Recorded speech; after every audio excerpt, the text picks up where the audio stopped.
system is released from rest.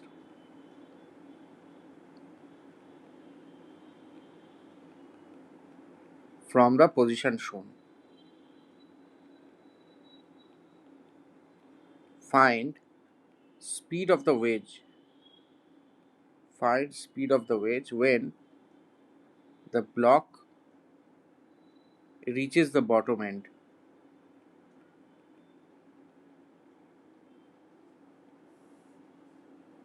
So this is a diagram. When the block reaches bottom end, it has velocity v1, not with respect to ground.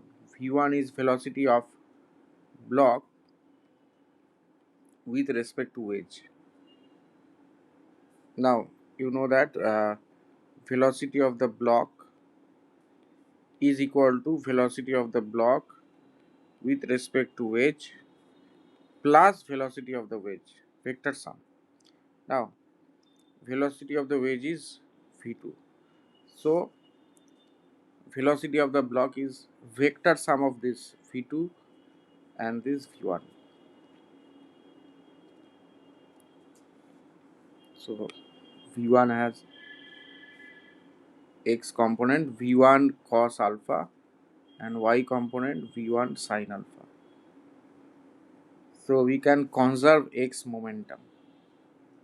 For this problem we can conserve x momentum.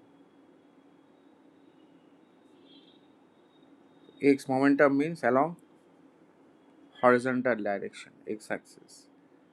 It was at rest to small m v1 cos alpha minus v2 minus capital M v2 is equal to 0.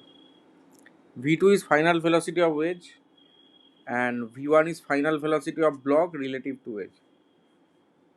So m v1 cos alpha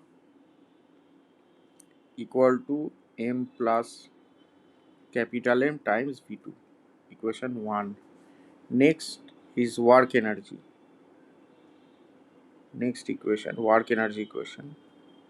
So loss in potential energy mgh is gain in kinetic energy, half capital M v2 square plus half small m into it is vector sum of v1 and v2, so v1 square plus v2 square minus 2 v1 v2 cos alpha. This is equation 2. Why minus 2 v1 v2 cos alpha? Because v2 and v1 at angle, as this is alpha, this is 180 degree minus alpha, so this is the resultant velocity of the block vb.